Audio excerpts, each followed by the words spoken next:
નમસ્કાર ખેડૂત મિત્રો, હું રજનીકાંત સેંજલિયા રેખાબેન નર્સરીમાંથી આપણી સાથે વાત કરી.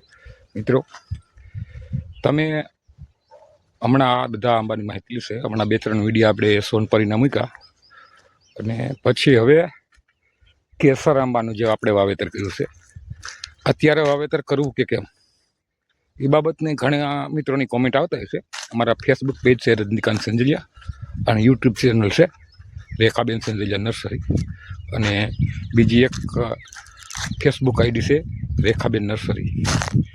તો મિત્રો, આ પ્રશ્નના નિવારણ માટે મેં આમાં જે 2-3 વર્ષથી સંશોધન જે કર્યું અને જોયું, તો ખરેખર શું થાય એનું રિઝલ્ટ હું તમને આગળ બતાવીશ.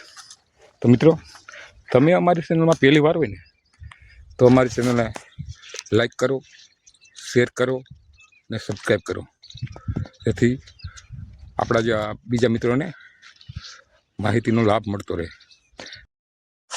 સોશિયલ મીડિયાના માધ્યમથી આપણી આ નર્સરીની ખ્યાતિ છે, એટલે ઘણી વખત અહીં પરબ આવતા મહેમાનો આપણી નર્સરીની મુલાકાત લેવા આવશે. એવા જ એક મુલાકાત લેવા આવ્યા છે મહેમાન. તો એની સાથે અમારા માજી સરપંચ દિનેશભાઈ પણ છે.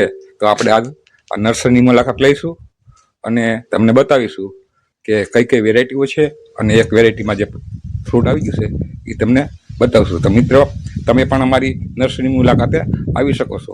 એ માટે અમારું સરનામું છે પરબ મંદિરની સામે પરબ વાવડી રેખાબેન નર્સરી.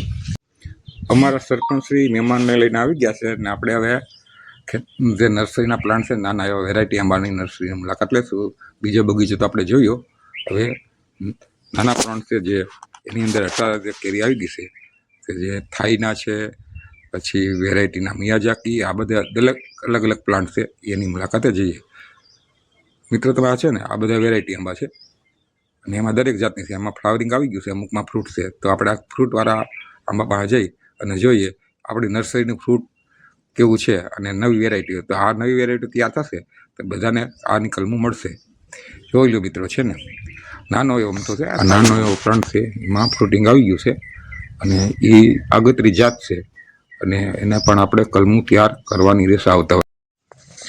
આપણે હવે પાછળ જોઈએ ને, એ આપણો મોટો બગીચો છે અને ઓર્ગેનિક કેરી આપણે વેચીએ છીએ. એટલે આ મહેમાનને પણ આપણે નાગપુર મૂકવાની છે, એટલે આ બગીચાની મુલાકાત લેવા માટે આવ્યા હતા. અને ગઈ સાલે અમારે ધોરાજીથી વઘાસિયાભાઈ સંજયભાઈ વઘાસિયા પણ આવ્યા હતા. તો આપણો મોટો બગીચો છે અને ફ્લાવરિંગ પણ એમાં સારું છે.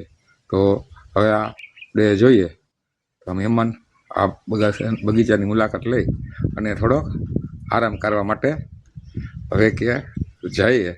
અને તો અમારા તો સરપંચ ને બધા મોજમાં છે અને મારી પાછળ જાય છે, એટલે આ બગીચા પણ ફ્લાવરિંગ પણ સારું એવું છે. મિત્રો, જય જવાન જય કિસાન.